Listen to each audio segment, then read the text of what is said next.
স্বৰ্গত থকা মহান পিতৃ ঈশ্বৰ, তোমাক ধন্যবাদ দিওঁ কিয়নো তুমি মহান। আমি পোক সদৃশ আৰু পোকে খোৱা বস্ত্ৰৰ নিচিনা, তথাপি তুমি আমাক প্ৰেম কৰিলা, আমাক তুমি তুলি ল'লা, তোমাৰ সন্তান কৰি ল'লা। তাৰ বাবে কৃতজ্ঞতা আৰু ধন্যবাদ জনাইছোঁ। প্ৰভু, আমি বৰ তাকৰীয়া যাক আৰু তাকৰেহে আমি সহভাগিতাত গোট খাওঁ। বাকীবোৰে এই জগতৰ কাম বনৰ কাৰণে, লিখা পঢ়াৰ কাৰণে আৰু এৰিব নোৱাৰা কিবা কামৰ কাৰণেও হ'ব পাৰে, আহিব পৰা নাই। প্ৰভু, তুমি সকলোৰে অন্তৰ্যামী ঈশ্বৰ। কোনোবাই হয়তো অজুহাত দেখুৱাইয়ে অহা নাই, কিছুমানে হয়তো শয়তানৰ দ্বাৰা পৰীক্ষিত হৈছে, কিছুমানে আহিম বুলি ক'লেও জগতত জীয়াই থাকিবৰ কাৰণে কাম বন কৰোঁতে আহিব নোৱাৰে। সকলোৰে ওপৰত তোমাৰ অনুগ্ৰহ হওক প্ৰভু। আৰু যদি কোনোবা বেমাৰত ভুগি আছে, তুমি দয়া কৰি সুস্থতা দান কৰিবা। আৰু আমি যি তাকৰীয়া জাতি বহিছোঁ, ইজনে সিজনৰ লগত সহভাগিতা ল'বলৈ, তোমাৰ বাক্য শিকিবলৈ, প্ৰভু তুমি আমাক শিকোৱা। পবিত্ৰ আত্মা ঈশ্বৰ, তোমাৰ সহায় বিচাৰিছোঁ। প্ৰাৰ্থনা যীশু নামত খুজিছোঁ, আমেন।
এতিয়া আমি পৰিত্ৰাণৰ কথা চাই আছিলোঁ। পৰিত্ৰাণৰ তত্ত্ব, ডক্ট্ৰিন অফ চেলভেশ্যন কৈছে ইংলিছত। কিন্তু সেইদিনা গুড ফ্ৰাইডেৰ কাৰণে পুণ্য শুক্ৰবাৰ, কেলে পুণ্য শুক্ৰবাৰ, কি কাৰণে প্ৰভুৱে মৰিছিলে তাক আমি শাস্ত্ৰৰ পৰা শিকিছিলোঁ। আৰু লাষ্ট ছানডেত আমি শিকিছিলোঁ পুনৰুত্থানৰ কথা। যদি যীশু মৰি পিনি পুনৰুত্থান নহয় তেতিয়াহ'লে আমাৰ বিশ্বাসটো ব্যৰ্থ। কিন্তু তেওঁ পুনৰ উত্থান হ'ল তাৰ প্ৰমাণ শাস্ত্ৰত আমি পাইছোঁ আৰু শিষ্যসকলৰ জীৱনত পৰিৱৰ্তনটো দেখিছোঁ। এতিয়া সেই পৰিত্ৰাণৰ কাৰণে পিতৃ ঈশ্বৰ, পুত্ৰ ঈশ্বৰ, পবিত্ৰ আত্মা ঈশ্বৰে কেনেকৈ একেলগত কাম কৰিলে, পিতৃ ঈশ্বৰে পৰিকল্পনা কৰিলে, পুত্ৰ ঈশ্বৰে আহি পেলাই কামটো কৰিলে, পবিত্ৰ আত্মা ঈশ্বৰে মানুহবিলাকক বুজিবৰ কাৰণে সহায় কৰিলে, আৰু সেইদৰে আমি পৰিত্ৰাণ পাওঁ। আৰু পৰিত্ৰাণৰ সময়ত ঈশ্বৰে একেলগত কাম কৰে।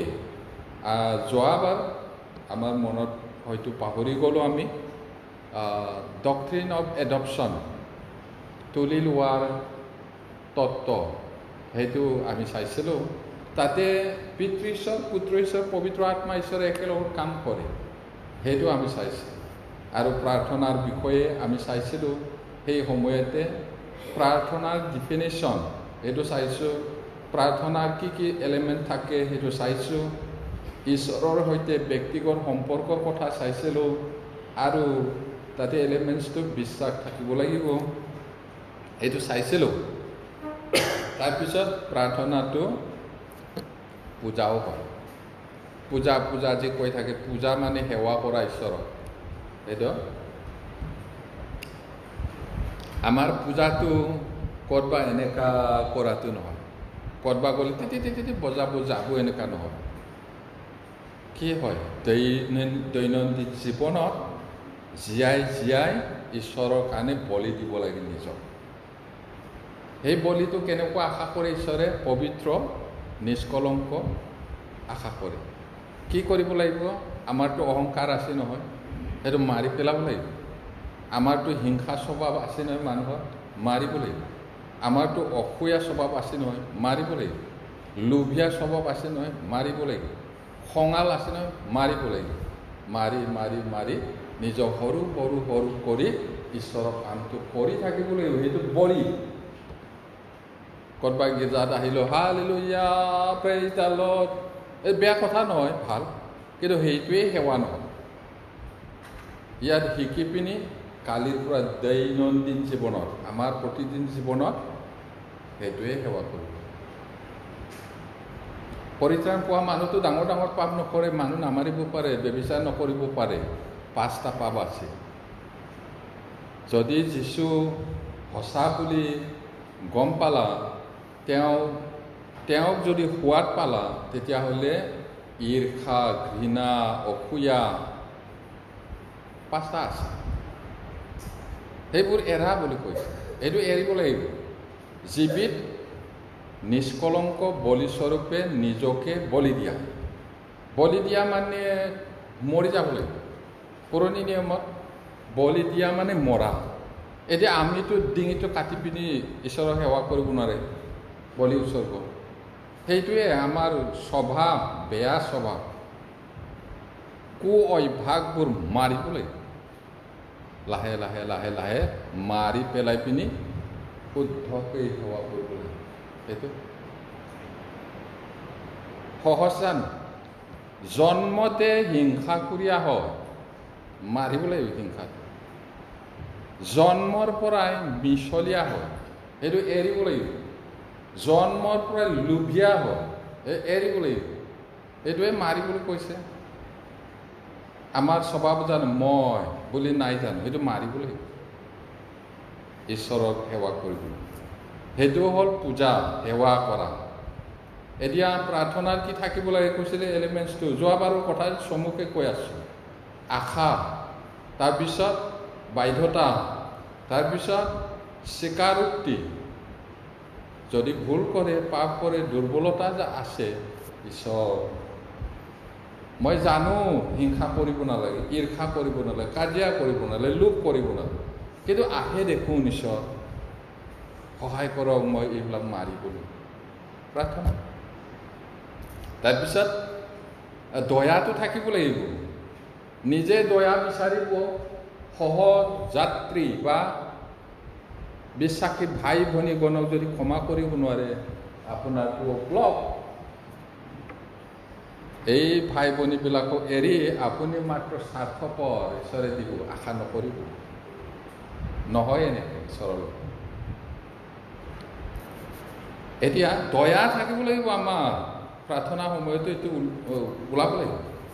নিৰ্ভৰশীলতা, প্ৰতিদিন ঈশ্বৰৰ ওচৰত নিৰ্ভৰ কৰিব লাগে সঁচাকৈ, আৰু স্বীকাৰ কৰিব লাগিব ঈশ্বৰক। তাৰপিছত আমি পৰিত্ৰাণটো পালোঁ। এতিয়া প্ৰাৰ্থনাত এই এলিমেণ্টছবিলাক বা উপাদানবোৰ থাকিব লাগে। বহুত ক'লোঁ মই, এতিয়া সোঁৱৰাই দিছোঁ। এতিয়া আজিৰ কথাটো কি হয়, আজি কি চাব বিচাৰিছোঁ, আমি কিয় প্ৰাৰ্থনা কৰিব লাগে। সঁচাকৈ যদি শুনি পিনি আমি প্ৰেক্টিছ নকৰোঁ, এইটো খ্ৰীষ্টিয়ান জীৱন নহয়। শুনি পিনি পালন কৰিব লাগিব আপোনাৰ জীৱনত। ফেইলিয়াৰ হ'ব পাৰে, কেতিয়াবা নোৱাৰিব পাৰে, হ'লেও আকৌ উঠিব লাগে। এই আমাৰ খ্ৰীষ্টিয়ান জীৱন কোৱাটো আচলতে যুদ্ধময় জীৱন। যুদ্ধহে চলি আছে। কেতিয়াবা পৰিব পাৰে, আকৌ উঠিব লাগিব। বাইকৰ পৰা আমি ইমান পাই আছোঁ। আমি কিয় প্ৰাৰ্থনা কৰিব লাগে? কাৰণ ঈশ্বৰে বাৰে বাৰে আজ্ঞা দিছে, অনুৰোধ নহয়, আজ্ঞা। আজ্ঞা আৰু অনুৰোধটো বেলেগ। মিলিটাৰীবিলাকৰ ডিকশ্যনাৰীত, মিলিটাৰীবিলাকৰ মাজত অনুৰোধ নাথাকে। অনুগ্ৰহ কৰি সেই তাত যোৱাচোন বুলি চিপায়ক নকয়। যোৱা, আহা, কৰা, হুকুম মাত্ৰ, আজ্ঞা। ঈশ্বৰে আমাক অনুগ্ৰহ কৰি মাজে সময়ে, মাহে পষেকে গীৰ্জাত আহিবা, প্ৰাৰ্থনা কৰিবা কোৱা নাই বাইবেলত।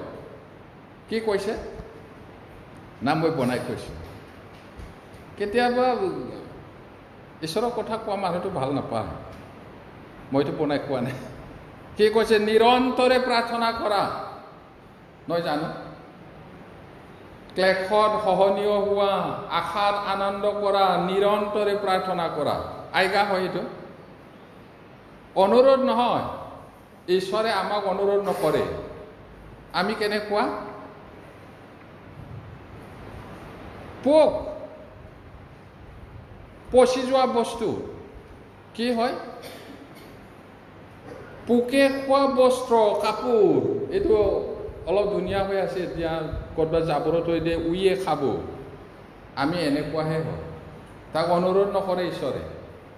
আজ্ঞা, নিৰন্তৰে প্ৰাৰ্থনা কৰা, সেইটো হুকুম। চাওঁ বাইবেলখন। আমি বাইবেল চাম, প্ৰথম সামুৱেল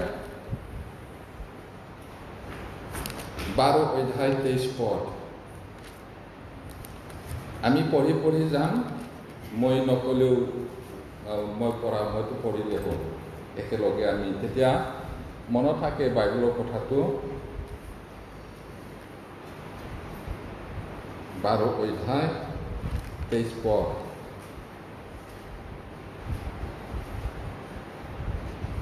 First Samuel chapter 12 verse 23.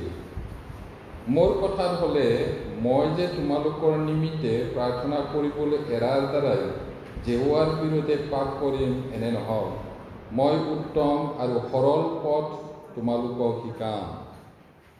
আচৰিত কথা নহয়নে? কি কৈছে এতিয়া? আনৰ কাৰণে প্ৰাৰ্থনা নকৰিলেও পাপ হয় কৈছে, নহয় জানো? আছেনে না? মই কোৱা নাই, বাইবেলে কৈছে। আৰু কি কৈছে? ভাল কাম কৰিবলৈ জানি যদি তাক নকৰা, তেতিয়াহ'লে পাপ হয় কৈছে জাকোবত। এতিয়া এইটো বেয়া কাম নহয়। নিজৰ কাৰণেও প্ৰাৰ্থনা কৰিব লাগে, আনৰ কাৰণেও প্ৰাৰ্থনা কৰিব লাগে। সামুৱেলে কৈছে, মই তোমালোকৰ কাৰণে প্ৰাৰ্থনা কৰিবলৈ এৰি পিনি পাপ নকৰিম। মই তোমালোক যেনেকুৱা অবাধ্য হ'লেও ঈশ্বৰক ভয় নকৰিলেও তোমালোকৰ কাৰণে মই প্ৰাৰ্থনা কৰিবলৈ নেৰিম বুলি ইছৰাইল জাতিক কৈছে। গতিকে আমি নিৰন্তৰ প্ৰাৰ্থনা কৰিবলৈ অনেক বিষয় আছে। আপুনি যদি প্ৰাৰ্থনা নকৰে নাভাবে বিষয়ে নহ'ব। গৈছোঁ আহিছোঁ, দিন গ'ল, ৰাতি আহিছে, ৰাতিপুৱা হ'ল, গধূলি হ'ল, এনেকেই দিনবোৰ যাব। এতিয়া কিমান শুভবাৰ্তা প্ৰচাৰ নকৰিবা বুলি ধমকি দি আছে, তাৰ কাৰণে ঈশ্বৰৰ ওচৰত প্ৰাৰ্থনা কৰিবলৈ। ঈশ্বৰৰ কাম কৰা মানুহবিলাক কষ্টত কাম কৰি আছে। আৰু এতিয়া আমাৰ দেশত যুদ্ধ হং হৈ আছে। শান্তিৰে যে থাকিব পাৰোঁ, শাসনকৰ্তাবিলাকৰ কাৰণে প্ৰাৰ্থনা কৰিবলৈ। যুদ্ধ হ'ব লাগিলে কালিয়ে হাহাকাৰ হ'ব, তেল নাহিব, দাইল নাহিব, চাউল নাহিব, মহা হাহাকাৰ হ'ব। সেইটো কাৰণে প্ৰাৰ্থনা অনেক বিষয় আছে। প্ৰাৰ্থনা মই এক্সাম্পলত কৈছোঁ এইটো। আৰু আমাৰ মণ্ডলীৰ কাৰণে ইয়াতে সামুৱেলে কৈছে মই প্ৰাৰ্থনা কৰিবলৈ এৰি পাপ নকৰি। ৰোমিয়া 12:12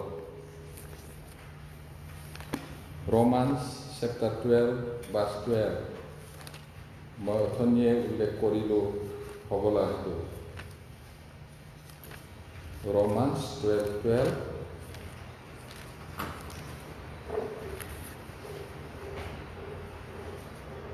ইয়াতে একেবাৰে ছুটি হয়। আশাত আনন্দ কৰা, ক্লেশৰ পোহনীয় হোৱা, প্ৰাৰ্থনা লাগি থকা। কেতিয়াবা মন গ'লে গীৰ্জা যাবা, কেতিয়াবা মাহেকত পষেকত মন গ'লে প্ৰাৰ্থনা কৰিবা, নহয় এইটো।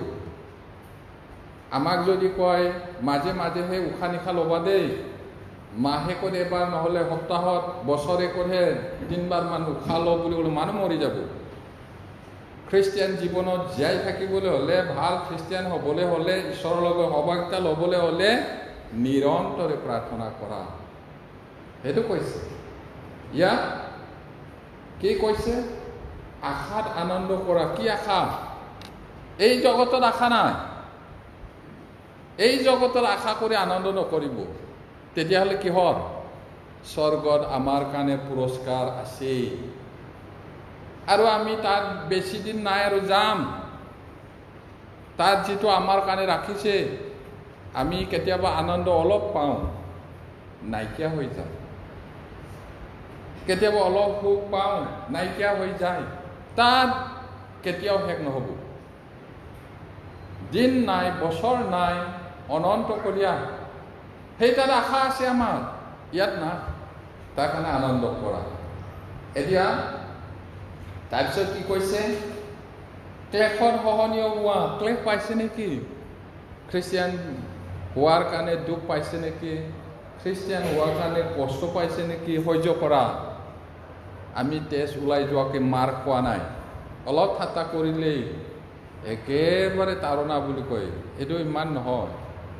কালিলৈ কি ঘটিব মই নাজানো, আমি নাজানো। আমাৰ ডিঙিটো যাব পাৰে, তথাপি ৰেডি হওক মৰিবলৈ, যদি ঈশ্বৰৰ ইচ্ছা হয়। সেইটো কাৰণে সহ্য কৰা। তাৰপিছত প্ৰাৰ্থনা লাগি থাকা। প্ৰাৰ্থনা আজ্ঞা দিছে, সেইকাৰণে প্ৰাৰ্থনা কৰিব লাগে।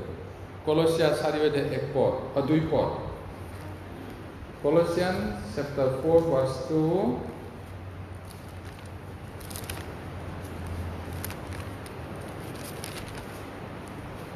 কলছিয়া 4:2 তোমালোকে প্ৰাৰ্থনাত লাগি থাকিবা আৰু ধন্যবাদেৰে তাত পৰ দিবা।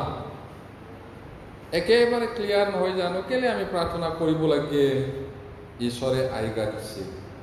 তোমালোকে আমাক আটাইকে কৈছে, কোনোবা ব্যক্তি বিশেষক নহয়, সকলো ঈশ্বৰৰ সন্তানবিলাকক লাগি থাকিবা।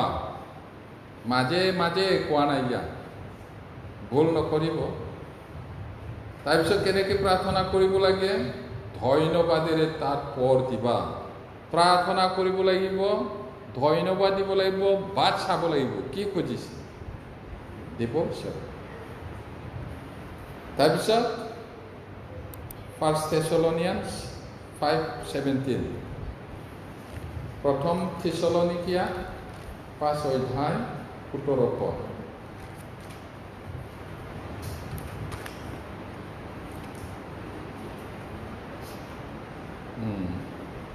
একেবাৰে ছুটি।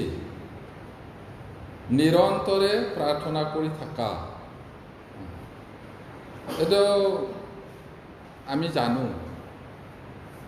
এতিয়া আকৌ কিছুমানে কয় নিৰন্তৰে প্ৰাৰ্থনা কৰি থাকা বুলি কৈছে, কেতিয়া কাম কৰিম, কেতিয়া প্ৰাৰ্থনা কৰি থাকিলে বুলি আকৌ এনেকৈ উৰুৱাই দিব বিচাৰে কথাটো পাতলীয়াকৈ।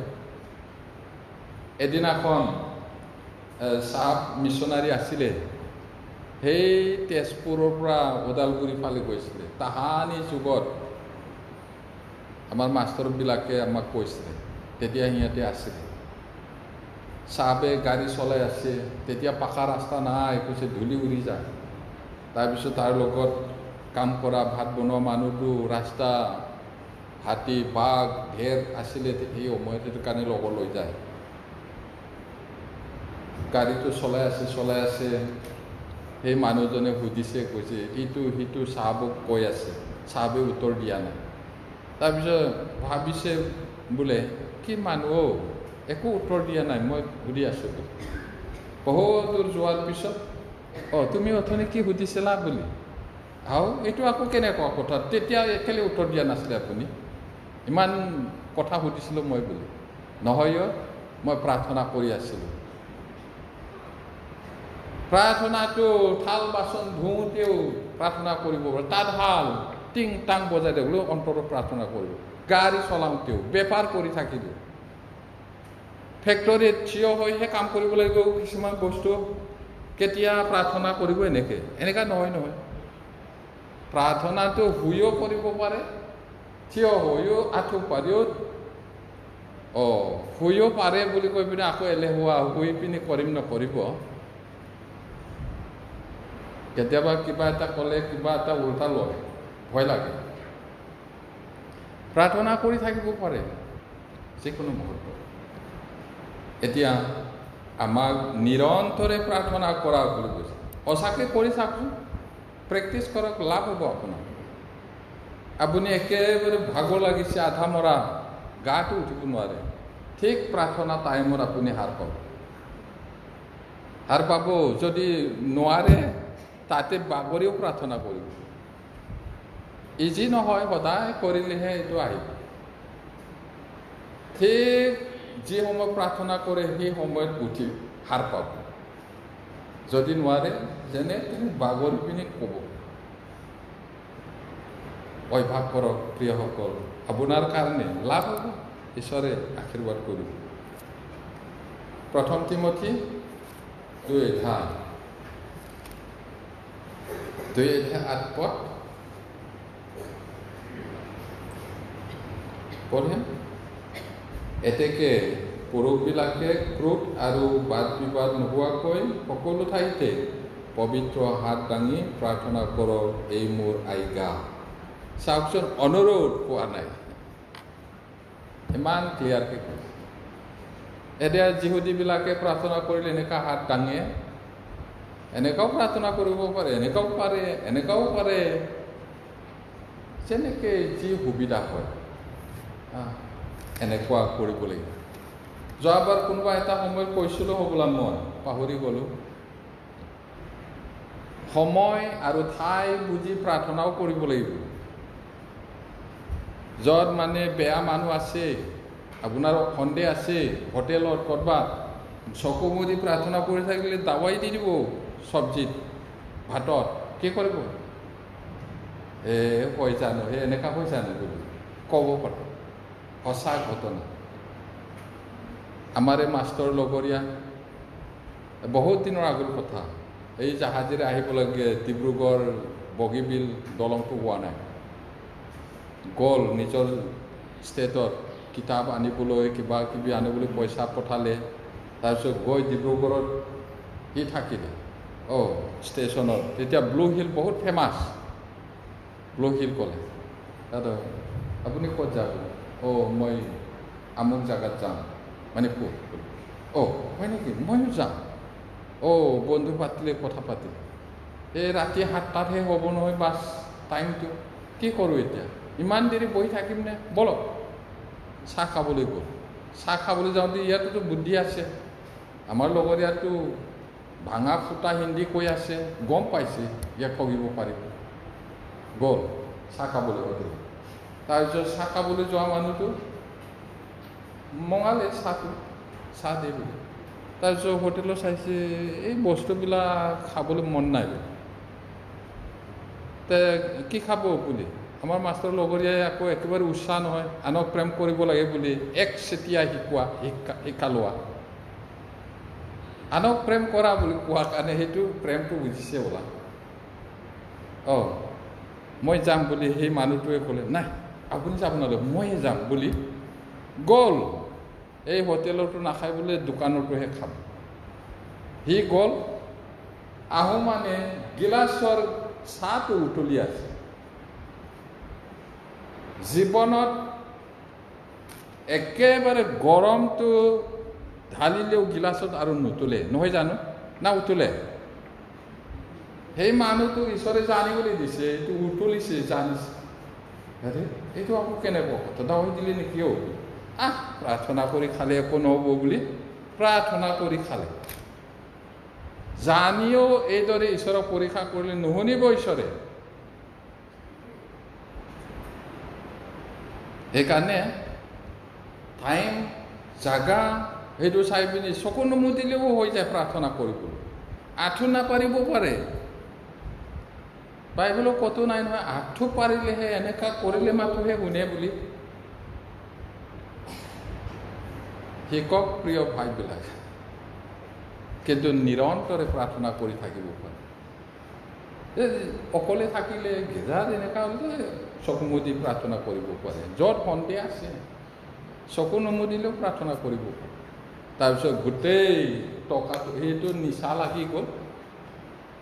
সেই বহুত দিনৰ আগত 20-25 বছৰৰ আগত 12,000 টকাটো অলপ ডাঙৰেই হয়।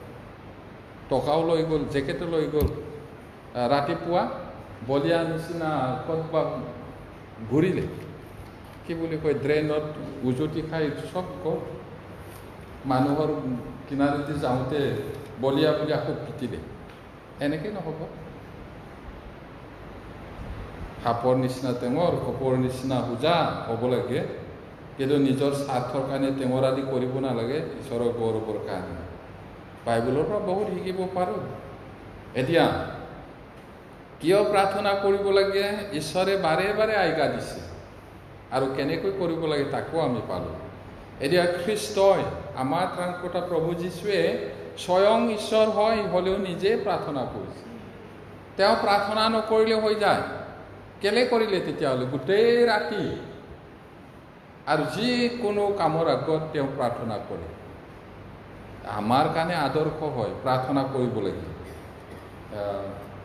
ইব্ৰী 5:7 Hebrews chapter 5 verse 7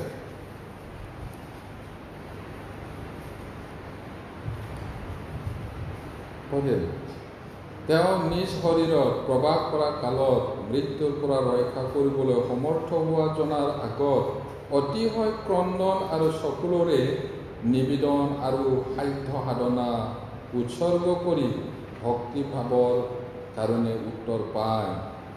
তেওঁ আত্মকো পৰে পুত্ৰ হৈও দুখভোগৰ দ্বাৰাই আজ্ঞাধীন হ'বলৈ শিক্ষা পালে। তেওঁ চাওক, তেওঁ ঈশ্বৰ হ'লেও পিতৃ ঈশ্বৰৰ ওচৰত যদি হ'ব পাৰে এই পানপাত্ৰ মোৰ পৰা দূৰ কৰা, তেওঁ কান্দিছিলে বহুত, আৰু তেজটোৱে ঘাম হৈ ওলাই গৈছিলে। ইমান আচৰিতকৈ তেওঁ প্ৰাৰ্থনা কৰিছিলে। সেইটো আমাৰ কাৰণে আদৰ্শ, আমিও প্ৰাৰ্থনা কৰিব লাগে। তাৰপিছত 1 Peter 2:21-23 1 Peter chapter 2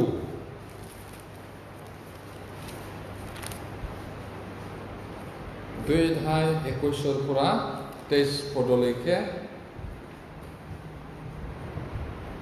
21-23 পঢ়িম। কাৰণ তাৰ নিমিত্তেই তোমালোক আমন্ত্ৰিত হ'লা, কিয়নো তোমালোক যেন খ্ৰীষ্টৰ খোজৰ অনুগামী হোৱা, এইকাৰণে তেওঁ তোমালোকৰ অৰ্থে দুখ ভোগ কৰি তোমালোকৰ কাৰণে এটি আশী ৰাখিব। তেওঁ কোনো পাপ নকৰিলে, তেওঁৰ মুখত কোনো চলনা পোৱা নগ'ল। নিন্দিত হোৱা কালত প্ৰতিনিন্দা নকৰিলে, দুখ পোৱা কালত দাবী ধমকি নিদিলে, কিন্তু ন্যায়ৰূপে বিচাৰ কৰোঁতা জনাৰ ওপৰত ভাৰ দিলে। কিমান আচৰিত প্ৰিয়সকল! আমি কেৱল আনন্দ কৰিবলৈ নহয়, দুখ কষ্ট পাবলৈও আমাক নিমন্ত্ৰণ কৰা হ'ল বুলি কৈছে। আৰু কেনেকৈ আমি চলিব লাগে? যীশুক যদি আমি প্ৰভু বুলি কৈছোঁ, তেতিয়াহ'লে তেওঁলৈ চাই তেওঁৰ দৰে কৰিব লাগিব কৈছে, আমাৰ কাৰণে আদৰ্শ ৰাখিব। তেওঁ বহুত দুখ কষ্ট পাইছিলে। তেওঁ হাজিৰা কৰাই মানুহ আছিলে। পৃথিৱীত মানুহ হৈ অহা সময়ত কাঠ মিস্ত্ৰী কাম কৰিছে, বহুত কষ্ট। আৰু ভায়েক ভনীয়েকবিলাকক পঢ়িছিলে, মাকক পঢ়িছিলে। ডাঙৰ ল'ৰা হিচাপে পৰিয়াল কেনেকৈ চাব লাগে এইটোও আদৰ্শ। আৰু আমাৰ বিশ্বাস জীৱনত কেনেকৈ কৰিব লাগে তাৰ কাৰণে তেওঁ আদৰ্শ ৰাখি গৈছে। ইয়াতে আমি পঢ়িছোঁ খ্ৰীষ্টৰ খোজৰ অনুগামী হোৱা। তেওঁ কি কৰিছে? তেওঁ বহুত দুখ ভোগ কৰিলে। আমিও তেওঁৰ নিচিনা হ'ব লাগিব।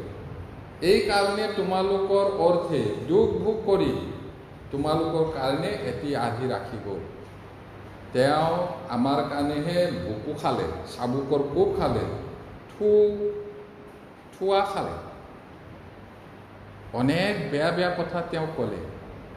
এই সকলো আমাৰ কাৰণে। আমিও ধৈৰ্যশীল হ'ব লাগিব, প্ৰাৰ্থনা কৰিব লাগিব। তেওঁ কেতিয়াও পাপ কৰা নাই, আৰু তেওঁৰ মুখত কোনো চলৰ কথা নাছিলে।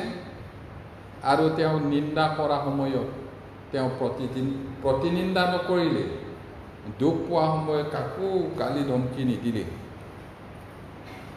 মানুহে যদি অলপ পাৱাৰ থাকে, তেতিয়াহ'লে কিমান তোক চাই ল'ম, মোক চিনি পোৱা নাই কোন হয়, এনেকুৱা কয়।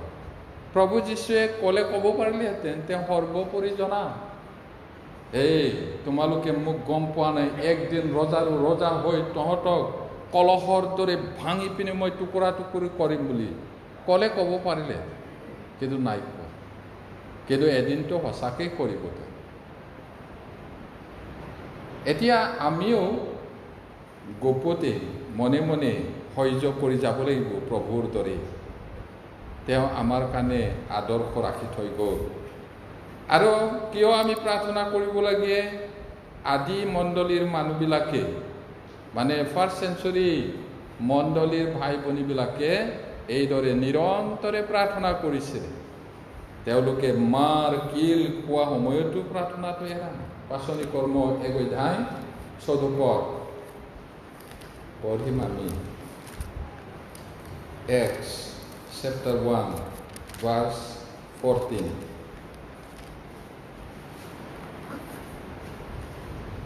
এই সকলোৱে কেইজনমান তিৰোতা মানুহ আৰু যীশুৰ মাক মৰিয়ম আৰু তেওঁৰ ভায়েকহঁতে সৈতে একে মনেৰে প্ৰাৰ্থনাত লাগি থাকিল কৈছে। এতিয়া একেবাৰে বহি একো কাম বন নকৰাকৈ কৰিলে তেনেকুৱা নহয় কথাটো। কাম বনৰ গ'ল, গধূলি আহিল, কৰিলে, আকৌ কৰিলে, এনেকাই তেওঁলোকে লাগি আছে। সেইটো তাৰপিছত 2 অধ্যায় 42 পদ, chapter 2 verse 42। আৰু তেওঁবিলাকে পাচনিবিলাকৰ উপদেশত, সহভাগিতাত, পিঠা ভঙা আৰু প্ৰাৰ্থনাত লাগি থাকিল। এই কথাটো গুৰুত্ব দিব লাগিব। তেওঁবিলাকে মানে আদি মণ্ডলী, প্ৰথম মণ্ডলীৰ ভাই ভনীবিলাক। পাচনিবিলাকে শিক্ষা দি আছিলে আৰু সহভাগিতাত সদায় তেওঁলোক আছিল, পিঠা ভঙা মানে আমি যে সহভাগিতাত ভাত পানী খাওঁ, এইটো পিঠা মানে আমাৰ টেকেলি পিঠাটো নহয়, এইটো ৰুটি। ৰুটিটো অসমীয়াত পিঠা বুলি অনুবাদ কৰিছে ওলা, তেওঁলোকে ৰুটিয়ে খায়, পাঞ্জাবী মাৰোৱাৰী নিচিনা। এতিয়া এইদৰে খোৱা বোৱা কৰিছিলে তেওঁলোকে আৰু প্ৰাৰ্থনাত লাগি আছিল। 6 অধ্যায়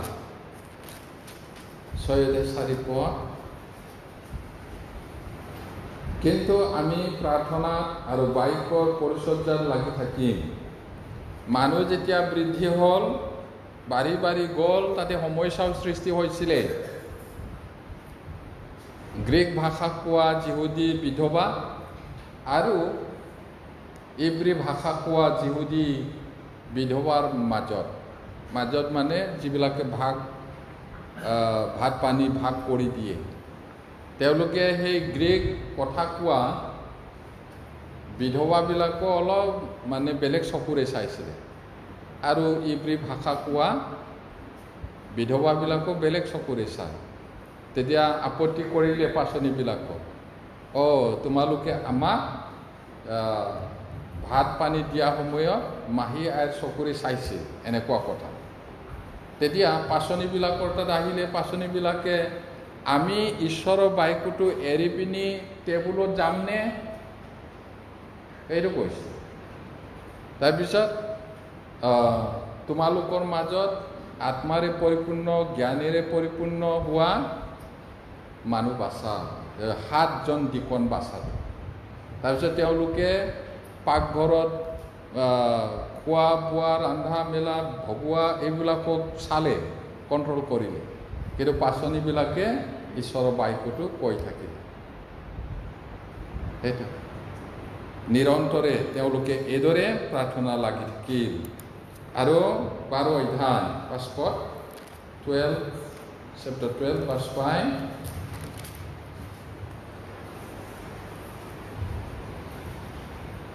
পঢ়কসকলে এইদৰে ভিতৰত বন্দীশালত ৰাখিলে, কিন্তু তেওঁৰ নিমিত্তে মণ্ডলীৰ লোকে আগ্ৰহেৰে ঈশ্বৰৰ আগত প্ৰাৰ্থনা কৰি আছিল।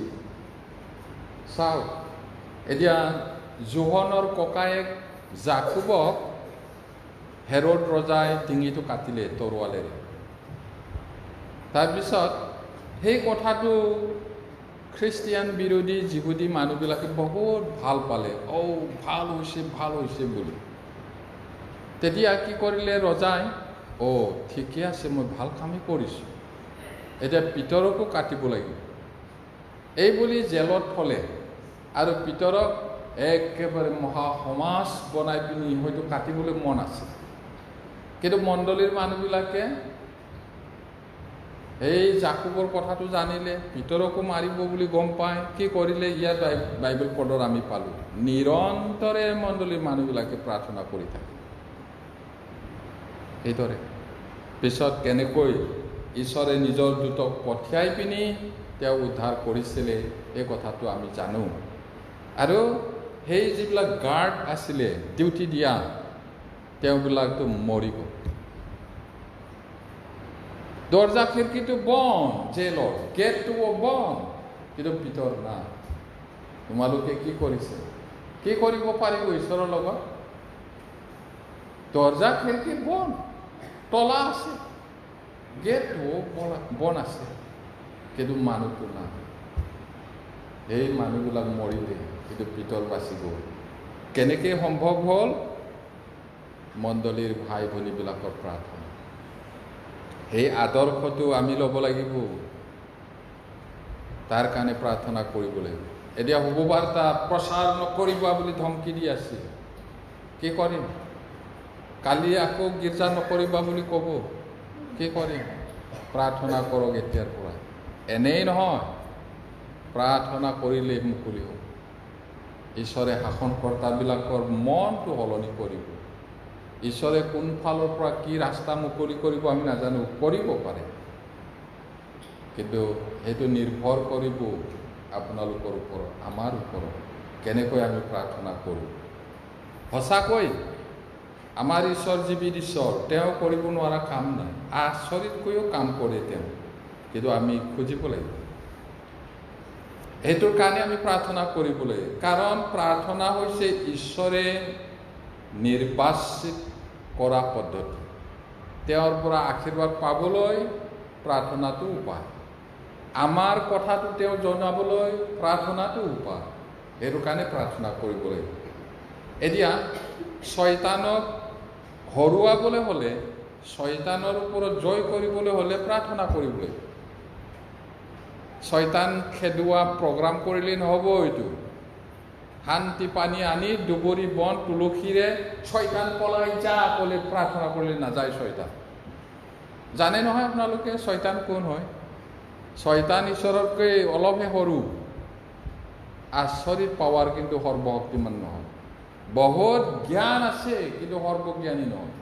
বহুত টেঙৰ কিন্তু ঈশ্বৰৰ নিচিনা নহয়। তেওঁ বহুত জানে কিন্তু সৰ্বজ্ঞানী নহয়। তাক জয় কৰিবলৈ একমাত্ৰ উপায় প্ৰাৰ্থনা। তেতিয়াহ'লে সেই অস্ত্ৰটো নোলোৱাকৈ আপুনি এনেই যুদ্ধ কৰিম বুলি ক'লে কৰক, নহ'ব। শয়তানক পৰাস্ত কৰিবলৈ হ'লে লোক 22 অধ্যায় 32 পদ, Gospel Luke chapter 22 verse 32.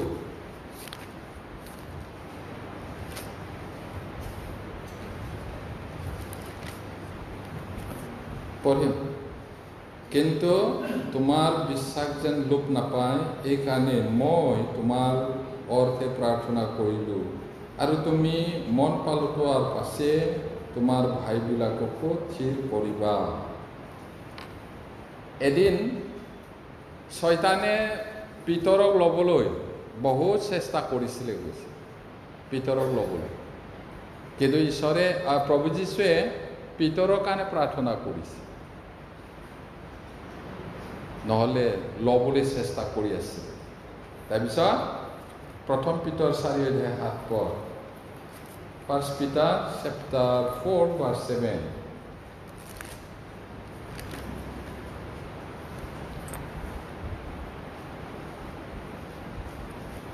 পঢ়িম। কিন্তু সকলোৰে শেষ ওচৰ চাপিছে, এতেকে প্ৰাৰ্থনাৰ কাৰণে সুবোধ আৰু সচেতন হোৱা। এতিয়া 2024 বছৰৰ আগত এই কথাটো কৈছিলে, শেষ সকলোৰে শেষ ওচৰ চাপিছে, এতিয়া আৰু বেছি ওচৰ চাপিছে। পৌলে কৈছিলে ৰাতিৰ অধিক ভাগ গ'ল, ৰাতিপুৱা হ'বলৈ হৈছে। এতিয়া একেবাৰে ৰাতিপুৱা হ'বলৈ আৰু বেছি দিন নাই। সকলোৰে শেষ ওচৰ চাপিছে, গতিকে আমি কি কৰিব লাগে কৈছে, এতেকে সেইকাৰণে প্ৰাৰ্থনাৰ কাৰণে বুদ্ধ হোৱা আৰু চেতনাযুক্ত হৈ থকা। উপায় সেইটো। প্ৰাৰ্থনা কৰিবলৈ টকা পইচা নালাগে, কিন্তু অভ্যাস নকৰিলে কেতিয়াও নোৱাৰে। এইটো অভ্যাস কৰিব লাগিব। আপোনাৰ জীৱনৰ লগত একেবাৰে ওতঃপ্ৰোত থাকিব লাগিব প্ৰাৰ্থনাটো। সেইটো। তাৰপিছত পাপীক পৰিত্ৰাণ কৰিবলৈ হ'লে প্ৰাৰ্থনা কৰিব লাগিব। মই সেইদিনা কৈছিলোঁ, পাপীয়ে বিনা প্ৰাৰ্থনাত পৰিত্ৰাণ নাপায়। মই যে পাপী হয় মই গম পাইছোঁ, নৰকলৈ যাব ইচ্ছা নকৰোঁ, ঈশ্বৰ মোক বচাওক, সেইটো ঈশ্বৰে জানে। আৰু পৰিত্ৰাণ পোৱাৰ পিছত ভাল খ্ৰীষ্টিয়ান হ'বলৈ, বলৱান খ্ৰীষ্টিয়ান হ'বলৈ, ছাকচেছ হ'বলৈ হ'লে প্ৰাৰ্থনা লাগে। আৰু সেইটোকে আপুনি কৰিছে নে নাই আপুনি জানে। এতিয়া আমি শিকি আছোঁ, কৰিব লাগে, আজ্ঞা দিছে। এতিয়া লোক 18 অধ্যায় 13 পদ, শুভবাৰ্তা লোক 18 অধ্যায় 13 পদ।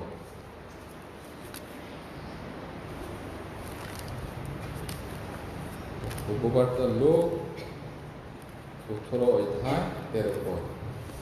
লোক chapter 18 verse 30 পঢ়িল।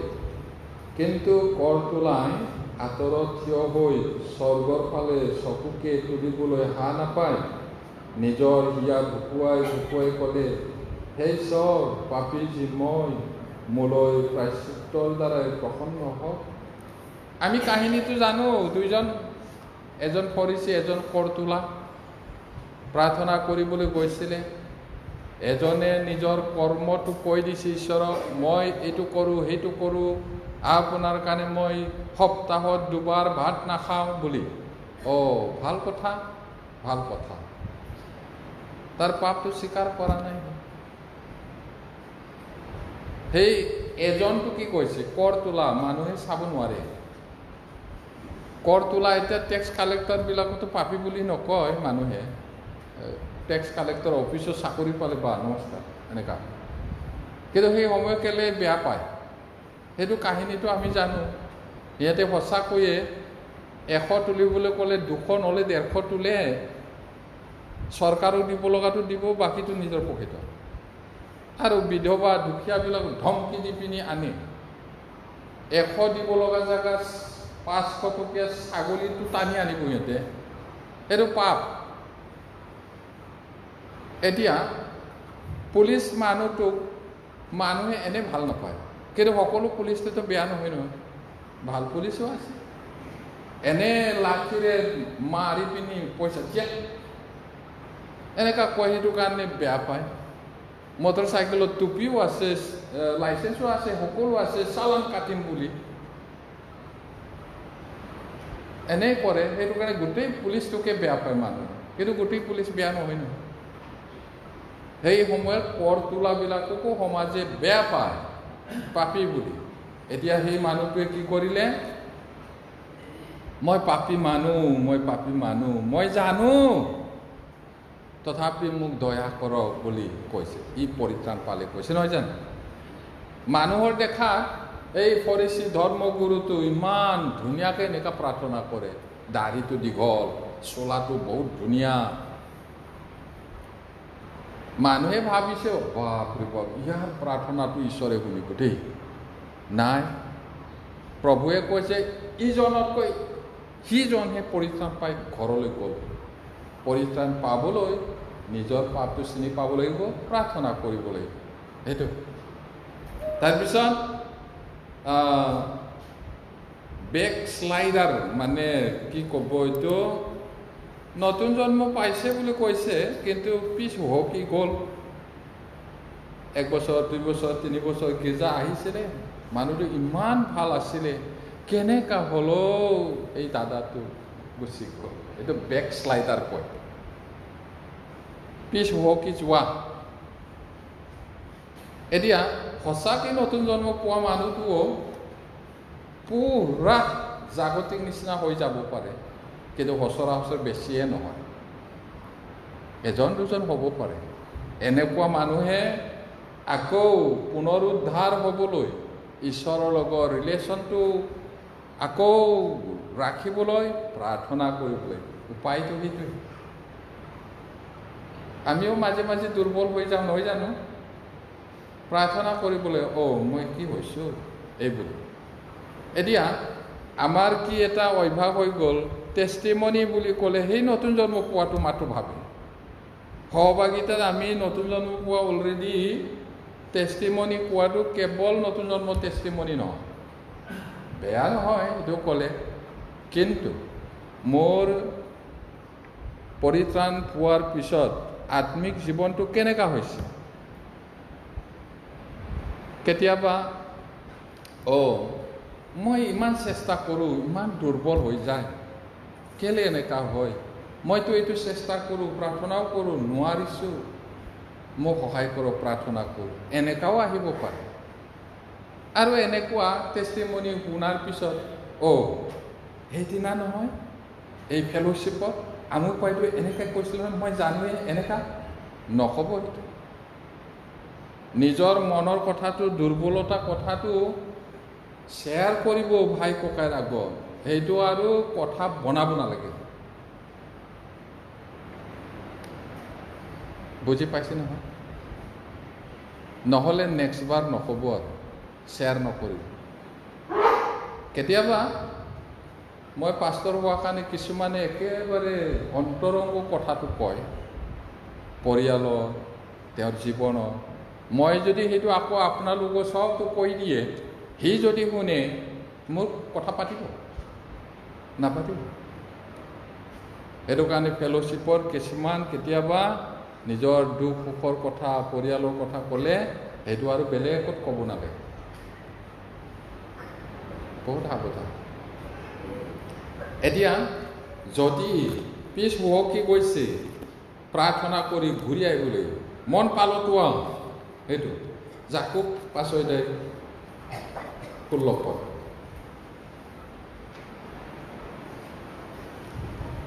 পঢ়িম। জাকুব 5:16, জেমছ চেপ্টাৰ 5:16। এতেকে তোমালোক সুস্থ হ'বলৈ ইজনে সিজনৰ আগত নিজ নিজ পাপ স্বীকাৰ কৰিবা আৰু ইজনে সিজনৰ কাৰণে প্ৰাৰ্থনা কৰিবা। ধাৰ্মিকৰ নিবেদন কাৰ্য সাধনৰ মহাশক্তি বিশিষ্ট। কেতিয়াবা মানুহ হোৱাৰ কাৰণে কিবা এটা পাপত পৰিব, কিবা এটা দুৰ্বলতাত পৰিব, কু অভ্যাসত পৰিব, তেতিয়া ইজনে সিজনৰ কাৰণে প্ৰাৰ্থনা কৰিবলৈ এইটো কৈছে পুনৰ উদ্ধাৰ হ'ব। ইয়াত এই মানুহটোৰ বেমাৰীৰ কাৰণে প্ৰাৰ্থনা কৰা বুলি কোৱাটো ইয়াৰ কি ভুল আছিলে? সকলো বেমাৰী ভাল নকৰে, মনত ৰাখিব। যীশুৰ দিনত, যীশু পৃথিৱীত থকা সময়ত আটাই বেমাৰী ভাল কৰা নাই নহয়। ঈশ্বৰৰ মহিমাটো প্ৰকাশ কৰিবলৈ কাৰণেহে যিবিলাকে বিশ্বাস কৰিছে। এতিয়া ইয়াত এজন মানুহ আছিলে, পাপ কৰি সহভাগিতাত আহিব পৰা নাই, বেমাৰ হৈ বিচনাত আছে। আৰু মণ্ডলীৰ লিডাৰবিলাকক মাতি পিনি প্ৰাৰ্থনা কৰা বুলি কৈছে। যদিও পাপ কৰিছে স্বীকাৰ কৰিলে ভাল হ'ব প্ৰাৰ্থনা কৰা। ধাৰ্মিকবিলাকৰ প্ৰাৰ্থনাটো বহুত শক্তি আছে বুলি কৈছে। আৰু ইফালে তুলনা কৰিলে গৈ থাকিলে এলিয়া আমাৰ নিচিনা ভোক পিয়া লগা মানুহ আছিলে, হ'লেও তেওঁ দৃঢ়ভাৱে প্ৰাৰ্থনা কৰিলে, ঈশ্বৰে শুনিলে কৈছে।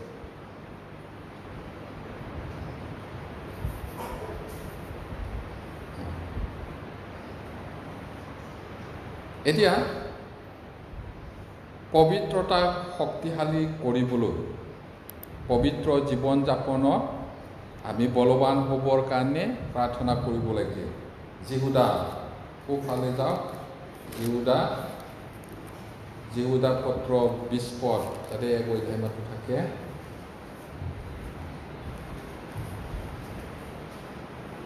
পঢ়িম জুদাছ verse 20। কিন্তু হে প্ৰিয়বিলাক, তোমালোকে হ'লে নিজৰ পৰম পবিত্ৰ বিশ্বাসৰূপ ভেটিমূলত নিজক গাঁঠি আৰু পবিত্ৰ আত্মাত প্ৰাৰ্থনা কৰি ঈশ্বৰৰ প্ৰেমত নিজক ৰাখা। কি কৈছে প্ৰিয়সকল? আমি সকলোৱে মৰম পাবলৈ বিচাৰোঁ নহয় জানো? দিবলৈ ইমান নিবিচাৰে, কিন্তু পাবলৈ বিচাৰে। যদি ঈশ্বৰৰ পৰা মৰমটো ৰাখিবলৈ মন হয়, ঈশ্বৰৰ মৰমৰ কোলাত যদি থাকিবলৈ হয়, কি কৰিব লাগে? প্ৰাৰ্থনা। আপুনি পাপ কৰিলে প্ৰাৰ্থনা কৰিব নোৱাৰে। আমি যেতিয়া পাপ কৰোঁ, ভুল কৰোঁ, প্ৰাৰ্থনা কৰিব নোৱাৰে। ঈশ্বৰৰ কোলাত থাকিবলৈ হ'লে, ঈশ্বৰৰ মৰমত থাকিবলৈ হ'লে কি কৰিব লাগে? হে প্ৰিয়বিলাক, তোমালোকে নিজৰ পৰম পবিত্ৰ বিশ্বাসৰ ভেটিমূলত, বিশ্বাসৰ ভেটিমূল ফাউণ্ডেশ্যনত থাকিব লাগিব। আৰু কি? নিজক গাঁঠা। যীশু ফাউণ্ডেশ্যন হয় আৰু আমি নিজক গাঁঠিব লাগিব। আৰু কি কৈছে? পবিত্ৰ আত্মাত প্ৰাৰ্থনা কৰি। আমি কেতিয়াবা প্ৰাৰ্থনা কৰিব নাজানো, কেনেকৈ প্ৰাৰ্থনা কৰিব লাগে। আমি নাজানা সময়ত আমাৰ ভিতৰত থকা পবিত্ৰ আত্মাই আমাৰ হৈ প্ৰাৰ্থনা কৰে। আৰু ঈশ্বৰৰ প্ৰেমত নিজক ৰাখা। ঈশ্বৰৰ প্ৰেমত কোনোবাই ৰাখিব এনেকুৱা নহয়, আপুনি নিজেই ৰাখিব লাগিব নিজক। এনেই আমুক বেয়া, তামুক বেয়া, এনেকুৱা কৈছে, ইয়াত ভাল নাপাওঁ, এনেকুৱাটো নক'ব। নিজক নিজে ঈশ্বৰৰ লগত ৰাখক আৰু আমি আটাইয়ে ঈশ্বৰৰ কোলাত থাকোঁ হওক, তেতিয়া পৰস্পৰ প্ৰেমটো আহিব। সেইকাৰণে নিজক ঈশ্বৰৰ প্ৰেমত ৰাখিবলৈ প্ৰাৰ্থনা কৰিব লাগে আৰু কাম কৰা মানুহ পঠাবলৈ যিবিলাকে পথাৰৰ কাম কৰে তেওঁলোকৰ কাৰণে এভাঞ্জেলিষ্ট ভাই কিছুমান পাষ্টৰ আছে কাম কৰিছে তেওঁলোকৰ কাৰণে প্ৰাৰ্থনা কৰিব লাগে মথি 9:38 পদ Matthew 9:38 Matthew 9:38 পঢ়ে এই হেতুকে নিজৰ শস্য ক্ষেত্ৰলৈ বনোৱাবিলাকক পঠাই দিবলৈ শস্যৰ গৰাকী প্ৰাৰ্থনা কৰা কেনেকা ভাবে প্ৰিয়সকল 140 কোটি মানুহ আমাৰ দেশত ভালকে গণিলে বেছিহে হ'ব বোলা কাগজতহে আছে এইটো কিমান ডেইলি জন্মিছে মৰাটো কম ইমান মানুহৰ মাজত আমি এমুঠি মাত্ৰহে পৰিত্ৰাণ পাইছোঁ কৰিবলগীয়া বহুত কাম আছে আৰু সেইটো কৰিবলৈ হ'লে মানুহ পঠাও ঈশ্বৰ মানুহ পঠাও সেইটো প্ৰাৰ্থনা কৰিবলৈ কোনে কাম কৰিবলৈ মন ঈশ্বৰৰ কাৰণে যাবলৈ মন জানো যদি ভাল শিক্ষিত কিবাবিলাকো মাতো নাই নহ'ব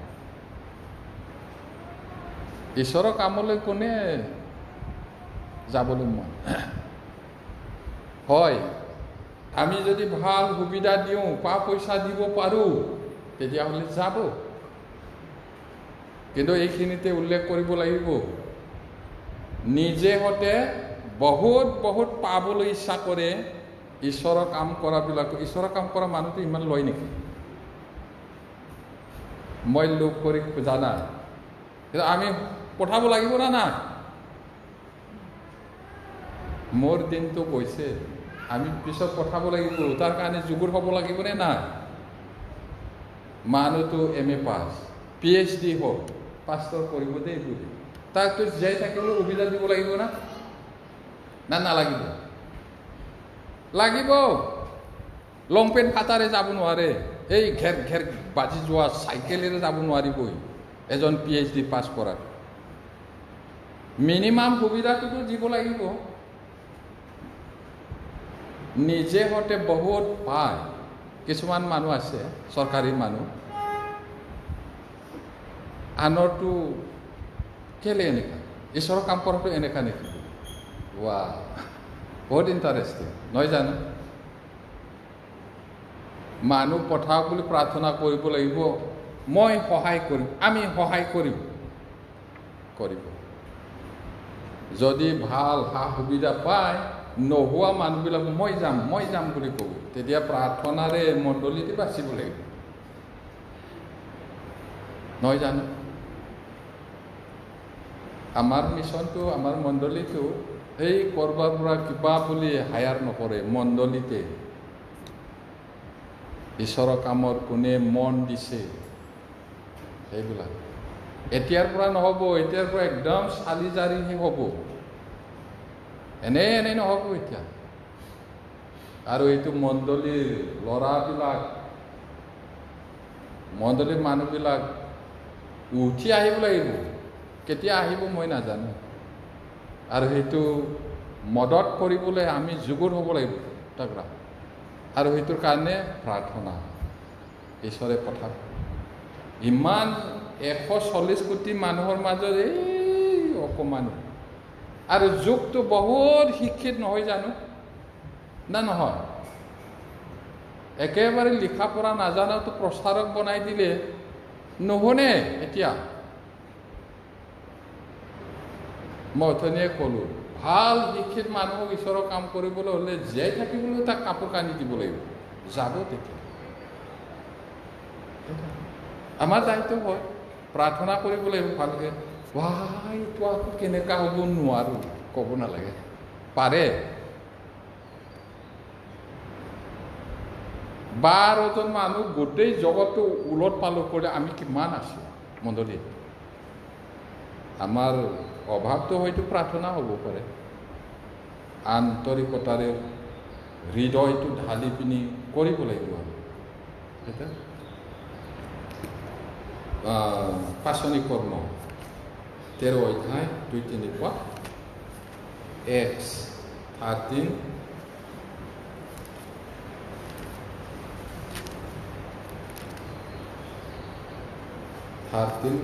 verse 2 and 3 পাচনি কৰ্ম 13 অধ্যায় 2-3 পদ পঢ়িম সকলোৱে যি কালত তেওঁলোকে প্ৰভুৰ সেৱা কৰি লঘোণ দিছিল সেই কালতে পবিত্ৰ আত্মাই ক'লে যি কৰ্ম কৰিবলৈ মই বাৰনব্বা আৰু চৌলক মাতিলোঁ সেই কৰ্মৰ নিমিত্তে তেওঁলোকক মোলৈ পৃথক কৰি দিয়া তাতে তেওঁবিলাকে লঘোণ দি প্ৰাৰ্থনা কৰি সেই দুজনৰ ওপৰত হাত দি পঠাই দিলে আদৰ্শটো আছে সঁচাকৈয়ে আমি প্ৰাৰ্থনা কৰিব নালাগিবনে ভৱিষ্যতত 200-300 মানুহ হ'ব শিক্ষিত মানুহ আহিব একেবাৰে একো নাজানা মানুহটো পাষ্টৰ ল'লে কাম হ'ব জানো না হ'ব লাগিব ভাল শিক্ষক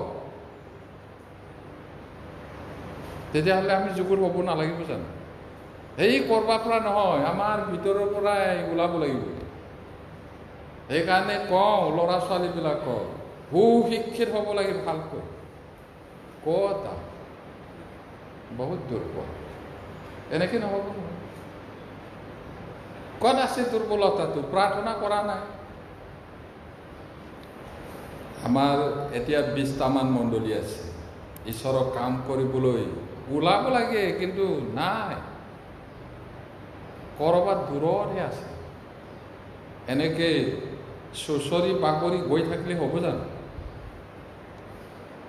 নাই আৰু তাতে আমাৰ কি এনেকুৱা নহয় প্ৰাৰ্থনা কৰিবলৈ পাক্কা ঈশ্বৰে দিব সহায় কৰিব আৰু আমি অথনিয়ে পঢ়িলোঁ এই জাকুব 5 অধ্যায়টো 13 পৰা 15 পদ তাতে বেমাৰীবিলাকৰ কাৰণে প্ৰাৰ্থনা কৰা এতিয়া সকলো বেমাৰী নহয় আকৌ পাৰ্টিকুলাৰলি গ'ল আৰু সি পাপ কৰিছে বুলি জানে আৰু যদি স্বীকাৰ কৰে মই এনেকুৱা পাপ কৰিলোঁ ঈশ্বৰৰ অবাধ্য হ'লোঁ সেইকাৰণে মই বেমাৰত ভুগি আছোঁ যদি সি স্বীকাৰ কৰে প্ৰাৰ্থনা কৰিব লাগে কৈছে মণ্ডলী চলাওঁতাবিলাকে আৰু তেওঁলোকৰ প্ৰাৰ্থনাটোৱে তেওঁ সুস্থ কৰিব সেইটো কৈছে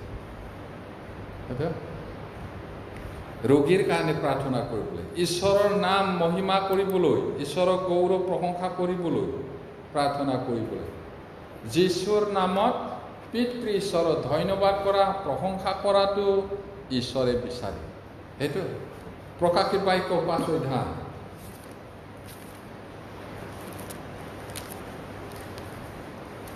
প্ৰকাশিত বাক্য 5 অধ্যায় 8 পদ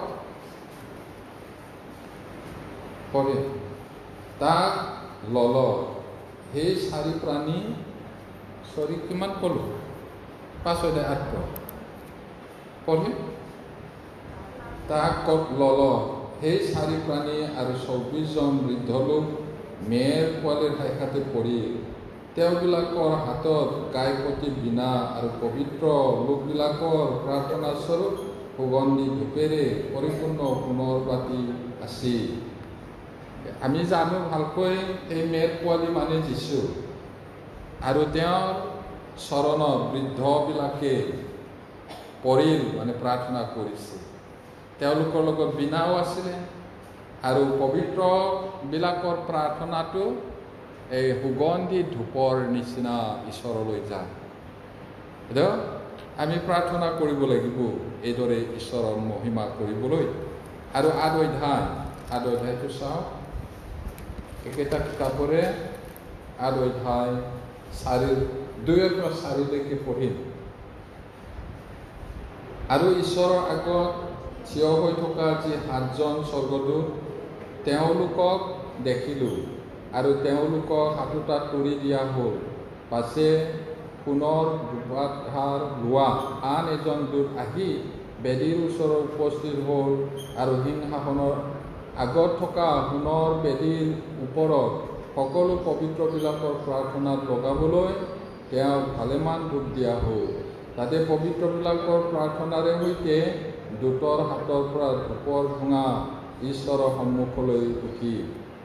এতিয়া এই ঈশ্বৰক আমি কি পালোঁ, তেওঁ কি দিছে, কি উপকাৰ কৰিছে, প্ৰতিদিনে ঈশ্বৰক ধন্যবাদ দিব লাগে প্ৰথমতে, আৰু প্ৰশংসা কৰিব লাগে। তাৰপিছতহে আমাৰ খুজিব লগাটো খুজিব লাগিব। গৌৰৱ প্ৰশংসা কৰিব লাগিব তেওঁ, সেইটো তেওঁৰ ইচ্ছা প্ৰভু যীশুৰ যোগেদি। এতিয়া অসম্ভৱক সম্ভৱ কৰিবৰ কাৰণেও প্ৰাৰ্থনা কৰিব লাগিব। এতিয়া আমি একেবাৰে তাকৰ সাগৰৰ তুলনাত একাপ পানী, এবাল্টি পানীটো কি? আমাৰ একো শক্তি নাই, টকা পইচাও নাই।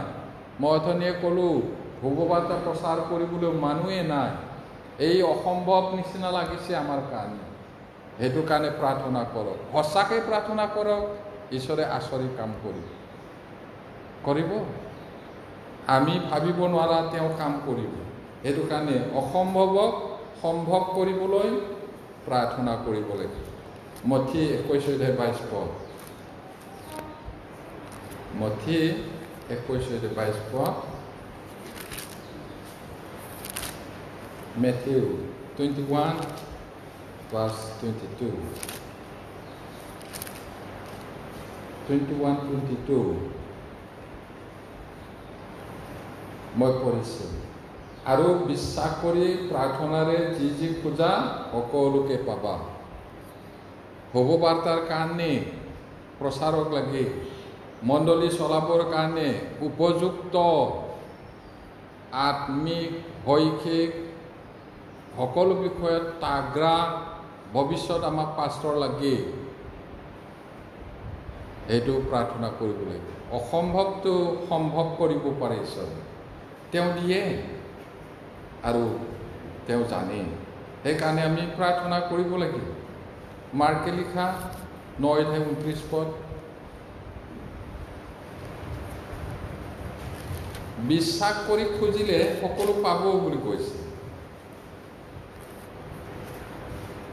মাৰ্ক 9:29 চাব। তাতে তেওঁলোকক ক'লে, প্ৰাৰ্থনাৰ বিনে আন কোনো উপায়েৰে এইবিধ নোলায়।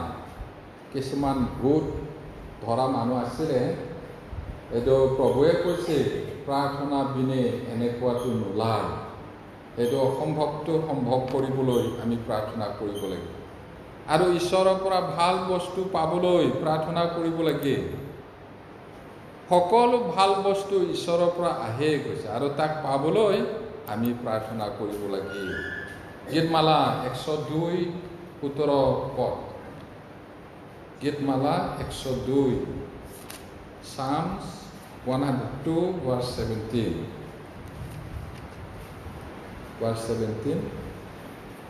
পঢ়িম। তেওঁ দিনহীনবিলাকৰ প্ৰাৰ্থনালৈ মন দিলে, তেওঁ সেইবিলাকৰ প্ৰাৰ্থনা তুচ্ছ জ্ঞান নকৰিলে। আমি পোকে খোৱা বস্ত্ৰৰ নিচিনা, পচি যোৱা বস্তুৰ নিচিনা, তথাপি মানুহক তেওঁ প্ৰেম কৰিলে, আমাক উদ্ধাৰ কৰিলে, আৰু তেওঁ আমাৰ প্ৰাৰ্থনা শুনে, মন দিয়ে। আৰু আমাৰ প্ৰাৰ্থনাটো তেওঁ সৰু বুলি নাভাবে, তেওঁ উত্তৰ দিয়ে, তেওঁ শুনে।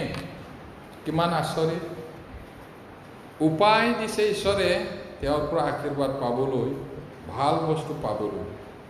গতিকে আমি প্ৰাৰ্থনা কৰিব লাগে। মথিয়ে লিখা 7:7 পৰাও আছে, তাকে আমি চাওঁ। Matthew 7:7-11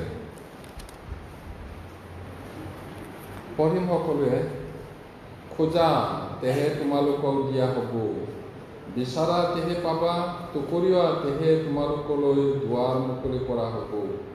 কিয়নো যেয়ে খোজে সেয়ে পায়, যেয়ে বিচাৰে সেয়ে দেখা পায়, আৰু যেয়ে টুকুৰিয়াই তালৈকে দুৱাৰ মুকলি কৰা হয়।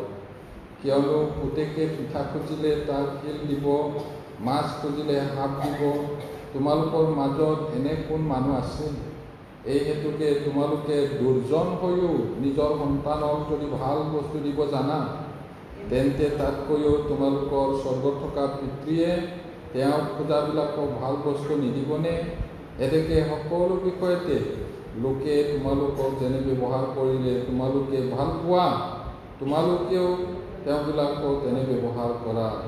কিয়নো এনে বিধান আৰু ভাওবাদীসকলৰ বাক্যৰ হাৰ, খোজা তেতিয়া দিয়া হ'ব, দুৱাৰত টুকুৰিয়া তোমালোকলৈ দুৱাৰ মুকলি কৰা হ'ব।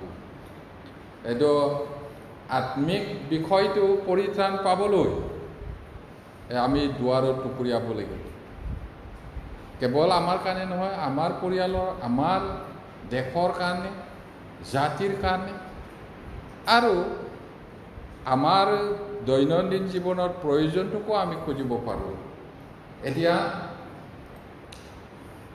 মুকলি কৰা হ'ব বুলি কৈছে। যোনে খোজে সিয়েহে পাব, যিয়ে বিচাৰে সিয়ে দেখা পাব, আৰু যোনে টুকুৰিয়াই তালৈ দুৱাৰটো মুকলি কৰা হ'ব।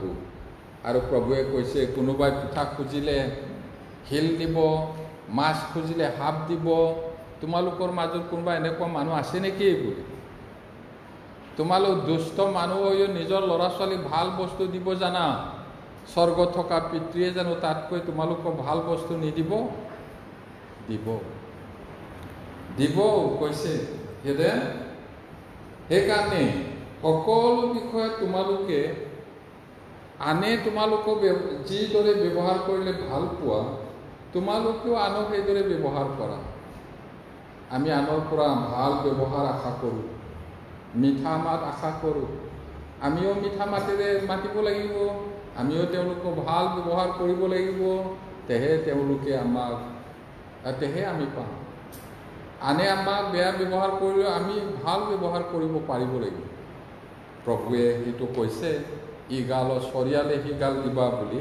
কিন্তু সহজ নহয় এইটো, পবিত্ৰ আত্মাৰ শক্তি লাগিব। আৰু ঈশ্বৰৰ কথাবোৰ মনত ৰাখিব লাগিব, প্ৰাৰ্থনা কৰিব লাগিব। আৰু কাৰোবাৰ যদি জ্ঞানটো কমি গৈছে, সিদ্ধান্ত ল'বলৈ, প্ৰতিদিনে আমি সিদ্ধান্ত ল'বলগীয়া হয় জীৱনত। বজাৰ যাম নে নাযাম, সেইটো কৰিম নে নকৰিম, এইটো কৰিব লগা আছিলে, কৰিম নে নকৰিম। বহুত বিষয়, মই সৰু সৰু কথা কৈছোঁ। এতিয়া জীৱনত বহুত সিদ্ধান্ত ল'বলগীয়া হয়। কি কৰিম কি নকৰিম গমেই পোৱা নাই। এনেকুৱা এই সময়ত প্ৰাৰ্থনা কৰিব লাগিব, ঈশ্বৰে গাইড কৰিব। কাৰোবাৰ জ্ঞানৰ অভাৱ হৈছে নেকি বুলি জাকোব 1:5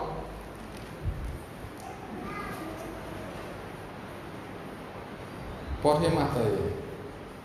কিন্তু তোমালোকৰ কাৰোবাৰ যদি জ্ঞানৰ অভাৱ হয়, তেন্তে গৰিহণা নকৰাকৈ অকাতৰে সকলোকে দিওঁতা যি ঈশ্বৰ, তেওঁ যাচনা কৰক, তাতে তেওঁক দিয়া হ'ব। কাৰোবাৰ যদি জ্ঞানৰ অভাৱ হৈছে নেকি, কি কৰিম কি নকৰিম, ইফালেও নহয় ইফালেও নহয়, যদি এনেকুৱা হৈছে প্ৰাৰ্থনা কৰিব লাগিব ঈশ্বৰৰ ওচৰত। তেওঁ বুদ্ধি দিব, তেওঁ জ্ঞান দিব। আৰু তেওঁৰ ওচৰত প্ৰাৰ্থনা কৰা মানুহক কাকো গালি নিদিয়ে কৈছে, কাকো গালি নিদিয়ে, গৰিহণা নিদিয়ে, কিন্তু সকলোকে দিয়ে কৈছে। এতিয়া সকলোকে দিওঁতা ঈশ্বৰ, যি ঈশ্বৰ, তেওঁ খোজা তাতে তেওঁ দিব। কিমান আচৰিত কথা। কোনোবা ধৰ্মগুৰুৱে, দেৱতাই কেতিয়াও এইদৰে কোৱা নাই, কিন্তু আমাৰ ঈশ্বৰ, জীৱনদায়ক ঈশ্বৰ, তেওঁ সকলোকে দিয়ে। আচৰিত। সেইকাৰণে প্ৰাৰ্থনা কৰিব লাগিব। এতিয়া শান্তি লাভ কৰিবলৈও আমি প্ৰাৰ্থনা কৰিব লাগিব। তেওঁহে শান্তিদাতা। এই জগতে যেনেকৈ শান্তি দিয়ে, জগতৰ বস্তুৱে যেনেকৈ শান্তি দিয়ে, প্ৰভুৱে তেনেকৈ নিদিয়ে। এই জগতে দিয়া শান্তিৰ দৰে নহয়, মই তোমালোকৰ শান্তি এৰি যাওঁ, এই বুলি তেওঁ কৈছে। এতিয়া ফিলিপিয়া 4 চাওক। 4 5 পৰা 7 পদ। পঢ়িম সকলোৱে। তোমালোকৰ ক্ষান্ত স্বভাৱ সকলো মানুহৰ আগত বিদিত হওক। প্ৰভু ওচৰ, তোমালোকে একোলৈ চিন্তা নকৰিবা, কিন্তু সকলো বিষয়তে তোমালোকৰ যাচনা ধন্যবাদযুক্ত প্ৰাৰ্থনা আৰু নিবেদনেৰে ঈশ্বৰৰ আগত জনোৱা হওক, যাতে সকলো বুদ্ধিতকৈ উত্তম যি ঈশ্বৰৰ শান্তি, সেয়ে যীশুখ্ৰীষ্টৰ তোমালোকৰ হৃদয় আৰু মতিক পহৰা দিব। চাওক কিমান ক্লিয়াৰকৈ কৈছে ঈশ্বৰৰ বাক্য। ওপৰত যদি চাওঁ তেতিয়াহ'লে সদায় আনন্দ কৰা, আকৌ কৈছোঁ আনন্দ কৰা বুলি। এতিয়া আমাৰ স্বভাৱটো ক্ষান্ত হ'ব লাগে, আৰু মানুহে আমি যে ক্ষান্ত স্বভাৱী তাক জানিব লাগিব। দেখিলেই মস্ত বেয়া বুলি মানুহে দেখি নাপাওঁ। একেবাৰে কেংকেঙীয়া, এটা ক'লে 5টা উত্তৰ দিয়া, তেনেকুৱা হ'লে মানুহে ভাল নাপাব। কেতিয়াবা ওলাই যায় সৰু কথাতে আমাৰ স্বভাৱটো ওলায়। কোনেও ভাল নহয় কৈছে নহয় জানো, ওলাই যায়। এইবিলাক মাৰি পেলাব লাগিব এটা এটা। এতিয়া তোমালোকে একোলৈ চিন্তা নকৰিবা, কিন্তু বহুত মানুহ ভাই ভনী বুলি কোৱাবিলাকেও বহুত চিন্তা, ইফালে চিন্তা সিফালে চিন্তা, সিফালে চিন্তা ইফালে চিন্তা, হুৱেও টানে বাৱেও টানে, আগফালেও টানে পাছফালেও টানে। কৰিব কি? ঈশ্বৰৰ ওচৰতো নাচাপে। নিজে নিজে সকলো সমস্যাৰ সমাধান কৰিবলৈ যাওঁতে আজি অলপ কালি অলপ ঈশ্বৰৰ পৰা আঁতৰি গ'ল, মণ্ডলীৰ পৰা আঁতৰি গ'ল, এনেকুৱা হৈ যায়। ঈশ্বৰক নিদিলে নিজে সমাধান কৰিব নোৱাৰে।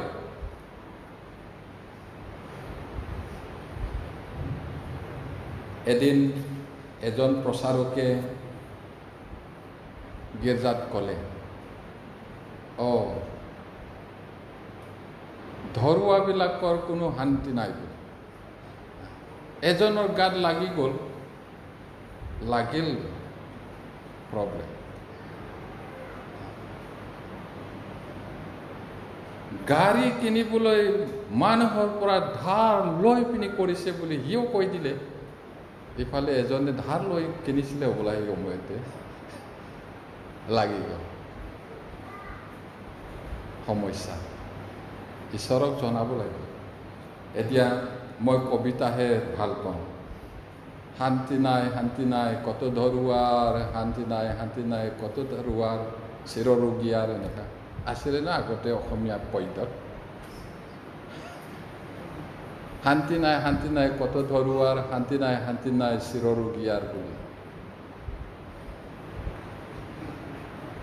বহুতৰ সমস্যা প্ৰিয়সকল, ধাৰ লৈ নোখোৱাটো ভাল। একেবাৰে উপায় নহ'লে বেলেগ কথা হ'ব পাৰে, কিন্তু বহুত মানুহৰ প্ৰব্লেমটো ঈশ্বৰক প্ৰাৰ্থনা নকৰে, নিজে নিজৰ সমস্যা সমাধান কৰিব বিচাৰে, নোৱাৰে। কিছুমানে ইয়াৰ ধাৰটো সুজাবলৈ সিফালৰ পৰা ধাৰ লৈছে। ধাৰটো সুজালে অলপমান, ইফালে অলপমান খৰচ কৰিলে, এনেকুৱা বহুত সমস্যা হৈ যায়। কোনোবা কৰিব পাৰে, মই নাজানো, কথাটো কৈছোঁহে মই। আপোনালোকৰ গোটেই কথাটো মই নাজানো, আপোনাক চাই পিনি কোৱা নাই। জেনেৰেল সমস্যা হয় এইটো কৈছোঁ। এতিয়া এইটো প্ৰাৰ্থনা কৰিব লাগিব, আমি সমস্যাটো সমাধান কৰিম। যিমান পাৰে আমি ঈশ্বৰৰ ওচৰত গোটেইটো জনাব লাগিব। আৰু পাপৰ পৰা যেন ঈশ্বৰে আমাক ৰক্ষা কৰে, তাৰ কাৰণেও প্ৰাৰ্থনা কৰিব লাগিব। ইয়াতে ক'ৰবাত থাকি গ'ল নেকি? হাত পটটো মই পোৱা নাই। ইয়াতে সকলো প্ৰাৰ্থনা ধন্যবাদ ঈশ্বৰৰ আগত জনোৱা হওক, তেতিয়া হাত পদৰ কৈছে সকলো বুদ্ধিতকৈ উত্তম যি ঈশ্বৰৰ শান্তি, সেইটো যীশুখ্ৰীষ্টত তোমালোকৰ হৃদয় আৰু মতিক পহৰা দিব। হৃদয়টোকো আৰু আমাৰ মতি বুদ্ধিটোকো তেওঁ চাব, সহায় কৰিব। এতিয়া পাপৰ পৰা আমাক উদ্ধাৰ কৰিবলৈও প্ৰাৰ্থনা কৰি থাকিব লাগিব। মথি 26 অধ্যায় 41 পদ চাওকচোন।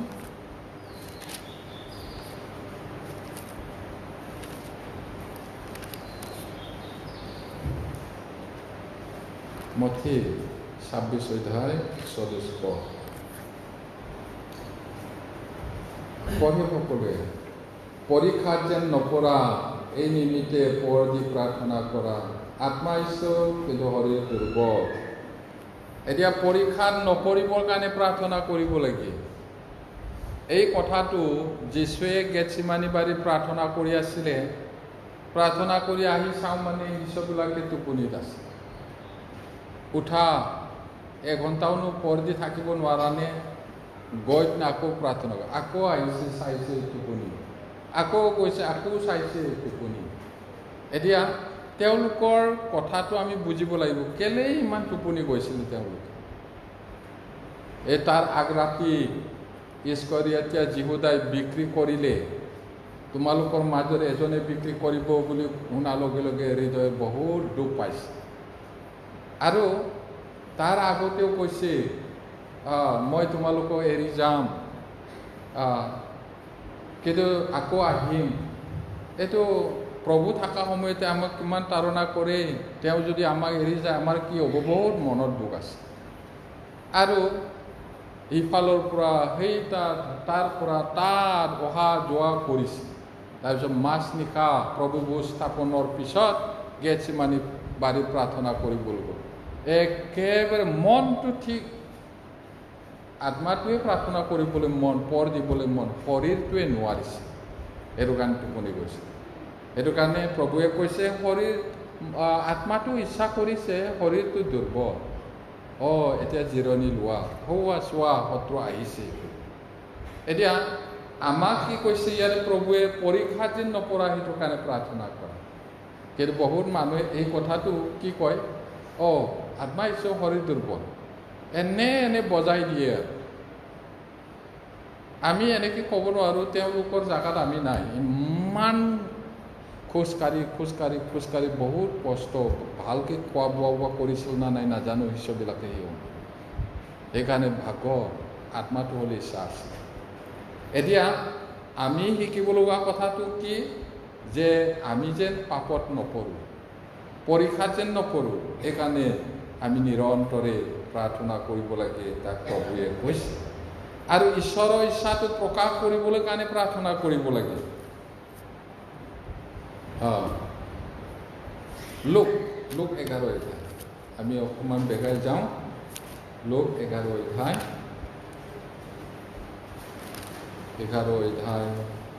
9-10 পদ।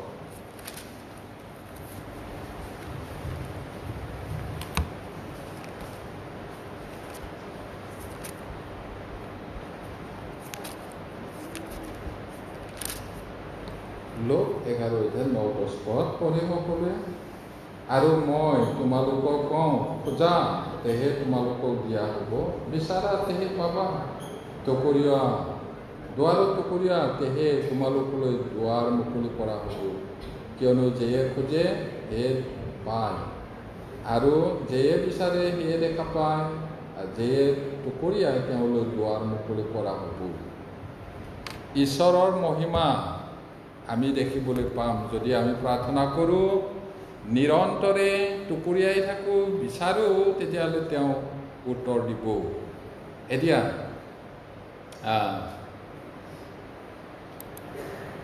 আমি আজিৰ কাৰণে ইয়াতে ৰাখিছোঁ। ঈশ্বৰে সকলোকে আশীৰ্বাদ কৰক। আমি কিয় প্ৰাৰ্থনা কৰিব লাগে এইখিনি সময়টো আমি চালোঁ। একেবাৰে চুটিকৈ মই কৈছোঁ, আমি কিয় প্ৰাৰ্থনা কৰিব লাগে? কাৰণ ঈশ্বৰে বাৰে বাৰে আজ্ঞা দিছে। আৰু কিয় প্ৰাৰ্থনা কৰিব লাগে? প্ৰভু যীশুৱে আদৰ্শ ৰাখি থৈ গৈছে। আৰু কিয় প্ৰাৰ্থনা কৰিব লাগে? আদি মণ্ডলীৰ ভাই ভনীবিলাকে নিৰন্তৰে প্ৰাৰ্থনাত লাগি আছিলে, আৰু সেইকাৰণে তেওঁলোকে ভাল শক্তিশালী বিশ্বাস জীৱন যাপন কৰিব পাৰিছিলে, আৰু অনেক মানুহক ঈশ্বৰৰ ওচৰলৈ আনিব পাৰিছিলে। এতিয়া প্ৰাৰ্থনা হৈছে ঈশ্বৰে বাছি লোৱা এটা পদ্ধতি। সেইটো কাৰণে আমি প্ৰাৰ্থনা কৰিব লাগে। কেলে শয়তানক জিকিবলৈ, পাপীক পৰিত্ৰাণ পাবলৈ, পিছ হকি যোৱাবিলাকে পুনৰাই যেন ঈশ্বৰলৈ আহিব পাৰে আৰু নিজৰ পবিত্ৰতাটো শক্তিশালী কৰিবলৈ আৰু প্ৰচাৰ কৰিবলৈ যেন ঈশ্বৰে মানুহ পঠায়, তাৰ কাৰণে বেমাৰী ভাল কৰিবলৈ আৰু ঈশ্বৰৰ মহিমা প্ৰকাশ কৰিবলৈ, অসম্ভৱ সম্ভৱ কৰিবলৈ, ভাল বস্তু পাবলৈ আৰু জ্ঞান পাবলৈ, শান্তি পাবলৈ আৰু পাপৰ পৰা যেন ঈশ্বৰে আমাক ৰাখে, তাৰ কাৰণে ঈশ্বৰৰ ইচ্ছা প্ৰকাশ কৰিবলৈ। সেইটো কাৰণে আমি সদায় প্ৰাৰ্থনা কৰিব লাগে। প্ৰাৰ্থনা কৰোঁ। দয়ালু ঈশ্বৰ, আমি কিয় তোমাৰ লগত নিৰন্তৰে প্ৰাৰ্থনা কৰিব লাগে শাস্ত্ৰৰ পৰা শিকিলোঁ। আমি শিকা কথাবোৰ যেন পাহৰি নাযাওঁ, আমাৰ প্ৰতিদিন জীৱনত যেন ব্যৱহাৰ কৰিব পাৰিম। শুনা প্ৰতিজনৰ ওপৰত তোমাৰ আশীৰ্বাদ হওক। আশাত আনন্দ কৰিবলৈ, ক্লেশত সহনীয় হ'বলৈ, নিৰন্তৰে প্ৰাৰ্থনা লাগি থাকিবলৈ প্ৰভু তুমি সহায় কৰা। প্ৰাৰ্থনা যীশু নামত খুজিছোঁ।